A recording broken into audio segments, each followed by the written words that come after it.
Hey guys, Gary of Grunt Lacrosse, and today I'm going to do my second video of questions and answers. As you guys know, I go through my videos, I look at the questions that are posted in comments, and I bring them in and try to answer them here.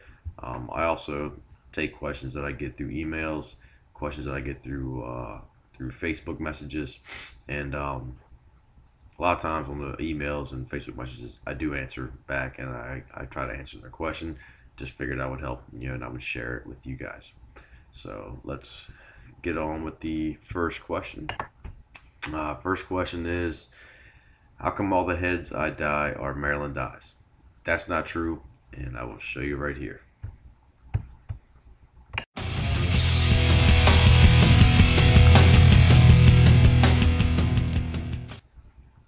Alright, so those are just some of the ones that I've done that were true customs. Back when I first started doing it, I really wasn't taking pictures of them. I wasn't planning on turning this thing into me dyeing heads all the time and stuff like that. But I can do customs. Probably one of the biggest ones that I did as a custom that really set me in, and I knew that I could actually get some pretty good detail. Was actually two of them. It was the Batman head, which you guys should have seen, where I had the Heath Ledger Joker face actually on the head. I seen some Batman dyes where it was like eyes and stuff like that, and I wanted to. The guy came to me, said he wanted a Batman head. It was actually a coworker. He wanted a Batman head done for his son, and I told him that I think I could try to put the Heath Ledger Joker face on the head, and I want to do something different other than like eyes in the mouth or something like that. I want to try it and test myself. So a lot of times when I do a dye, I always try to challenge myself and come up with something different, something cool. So I came up with that one.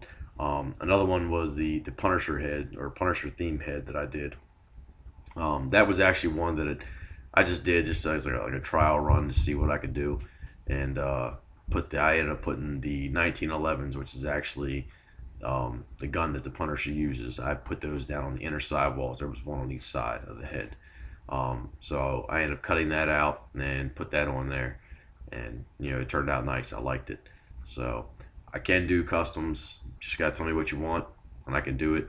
I don't have the wallet to go out and just buy heads at random and just dye whatever I feel like dyeing on them. So what I dye is what people ask me to dye. If they come to me and say they want a Maryland dye, I do a Maryland dye. If they come to me and say they want a Krusty the Clown dye, then I'll do a Krusty the Clown dye. So it's whatever the customer asks. Me living in Maryland, Maryland dyes are popular. People like it. It's a very popular dye. Not many people can do it. I think that everybody can. You just need to try. The big ones that can do it, and Greg from East Coast Dyes, he can do them. You got Styling Strings, they do Maryland dyes. Lacrosse Unlimited, they can do Maryland dyes. It's just a matter of which kind of dye job you like. So, but like I said, I can do custom dyes. That's a no-brainer. Just gotta tell me what you want. Some like with custom dyes, it just takes longer. I gotta sit down and I have to plan it out and figure out how I'm gonna do it. So, but let's go on to the next question. Let's see. What do you do to strengthen your wrist for face-offs? Um, as you guys know, I do face-offs for my team. I'm the secondary face-off guy. I hop in whenever our primary is getting beat, and I jump in there to see if I can take the person out and see if I can win the face-off. So some things you can do to strengthen your wrist is you can get like a broom handle or something, or go to a gym. A lot of times they already have something set up, but if you get like a broom, like an old broom handle, you can drill a hole through it. I would ask your mom or your wife or whatever, your girlfriend, boyfriend, whatever, prior to destroying a broom handle. But you can drill a hole through it, run some 550 cord or parachute cord, whichever you want to call it. It's actually called parachute cord because it's the parachute suspension lines that come from your risers off your harness and goes to the chute. That's where it gets the name parachute cord. So, but you can get that, run it through, tie a knot, bring it down, tie like a 10-pound weight off to it, and then what you want to do is roll it up. You just go like that. All right, and you want to try to coil the string around the stick, bring the weight all the way up, and then you go in reverse like that until the weight goes all the way back down. So you can do that, do it for like 2-3 minutes at a time, and it's gonna burn, it's gonna hurt, but that's really gonna work your forearms out. You're gonna get all this stuff. It's gonna strengthen everything up. That's one thing you can do. Another thing you can do is you can go onto like a bench, like a flat bench at a gym or whatever, and hang your wrists off. Just put your forearms down, have your wrist hang, like get the limp wrist going. Don't do it with extremely heavy weight. Start out light, okay? But what you're wanting to do is you can bring it up and then bring it down. The bench is going to keep your arm from moving up and down. All right, so that's going to lock you in. But you can do that. What that does is that works your forearms. All right, so you just get in there, bring it up, and then bring it down. Bring it up and bring it down. You can do that, and then you can reverse it. Do the same thing. Put your back of your forearms down on the bench, and you'll be like that, and you just bring it up, bring it down. All right, that's going to work your forearms. It's going to help you strengthen up.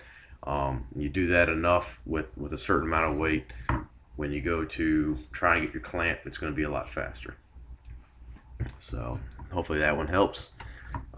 Next question is, what would be a good workout program? I do a lot of crazy exercises and a lot of crazy workouts. There's not a lot out there. I'm not saying I'm the most fit person in the world, because I'm not. I'm not going to say that.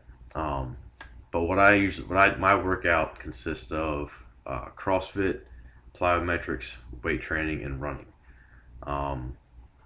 CrossFit, I get with someone who's a certified CrossFit instructor, because if you do the movement wrong, you're gonna get hurt. When I first started learning how to do CrossFit, I was in Iraq. It was like the big thing, the new thing, and everybody was doing it. And I jumped in trying to think, oh yeah, let me check it out. And guys were like, oh yeah, just do this, do that. And I was getting hurt. I was getting injuries from it. So I steered away from it. And then it wasn't until after SWAT school when one of my teammates from SWAT school, me and him started working out. He started getting into it. So because I worked out with him, I ended up getting into it. So, and now that's part of our workout program. Plyometrics, that is a jump training. So it's going to focus a lot on like your core and your legs. And the program that I use for my plyometrics is actually Insanity by Beachbody. It's done by a guy named Sean T. Dude's like a physical specimen. So I do that, and his is mixed between plyometrics and cardio. But if you buy the program, it's like $130 or something like that. But it's well worth it. It's way better than P90X. P90X, my personal opinion, is garbage. It's very slow, very boring, and I started it, and then after 2-3 weeks, I was like, dude, I'm done. This is just stupid. So I got away from that. As far as my running, I do a lot of running. I run like 5 miles every other day, 10 miles once a week. Right now, I'm actually in training for my second marathon. I did one last year, did the Baltimore Marathon. So I'm in training for that. So I'm still doing my 5 and my 10. And then later on, as it gets about the halfway point, I'll start doing 10 miles every other day. And then I'll do 15 once a week. And then I'll start cutting back so I don't burn myself out. So, but that's my workout program. What I would suggest is probably going to a gym, talk to a personal trainer, tell them what you want. If they're a good personal trainer, they can kind of guide you into the right direction. If you live down here in Calvert County near Prince Frederick, go to the World Gym, ask for Melissa. She scares the crap out of me. That girl is just nuts. I call her the devil because she's just crazy, but she'll put you in shape. So that would be my suggestion. Like I said, my workout stuff isn't always. I'm not saying it's the best. It's what I do. It's what I find helps me. I also do a lot of cycling. So But that would probably be the better, what I say, as far as the programs that I use, which is what I do. All right. So the next question is, how can I dye a head black without it looking purple? I actually got this question emailed to me, well, PM'd through YouTube tonight. Um, every time I do black on a head, I've never dyed a white head black. I don't know. I guess most people who they want a head black, they buy a head black, and then I know now that there's a lot of heads that just come in white, like the Blade Pro that comes in white. I've never seen a Blade Pro come in black or any other crazy color. Um, so all mine, when I do black on it, it's always on top of another color. So that's the reason why it turns out pretty nice looking, almost factory for a black. So what I would suggest is to do like a base color. You can do something simple, easy, light. You can do a gray on it. Go buy some pearl gray from Rit Dye. You can get it from Michaels or any kind of craft shop. But do that, and then when you go do the black, if you guys buy like the Pro Line series, it comes with a scooper in there and it's got levels on it. The scoop itself is 1 tablespoon. A box of Rit dye consists of 2 tablespoons of dye. So I've actually measured it out so that way I can, when I bought my Pro Line stuff and I bought it in bulk, that I could actually sit there and I knew, how many tablespoons were in each box, because all my stuff originally was all done off of boxes. So it's just cheaper for me to buy it in bulk, in a tub than it is for me to buy boxes. So, but do it that way, and don't overflow with water. Only use the amount of water that you need. Bring your water to a boil where it's just going to like some crazy chaotic boil.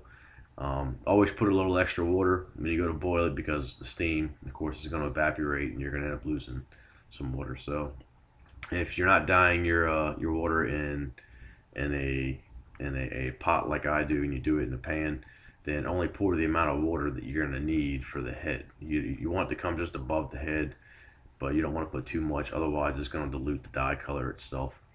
So hope that helps. And how did I learn how to dye and string? Actually, I learned how to dye and string from YouTube. I learned how to dye from Greg from East Coast Dyes. I had him dye a head for me, and we exchanged numbers, and then I end up. I always ask him questions. I think I blew his phone up. I'm pretty sure it's probably times he was like, Jesus Christ, not this guy again. But I always ask him questions, and always watch his videos all the time. And he was very helpful in that process of learning how to dye. Another guy was Tom Ledeen. The guy's an amazing dyer. If you haven't subscribed to his channel, check him out. He does cool stuff. He's got artistic background. He's did like an all white head. Put like did like I think it was the California flag, what he was trying to do, and he put a bear on it, and it was like a pretty detailed bear for being an all white head. So he did that. Another one, I think it was Lacrosse forums. There's a guy on there named Max McCool. The guy does great jobs, the great dye jobs. He's done Maryland dyes, he's done digital camo, and he's done wood grain. And he does the same thing as Greg does. He hand cuts everything. Tom does the same thing. He hand cuts everything.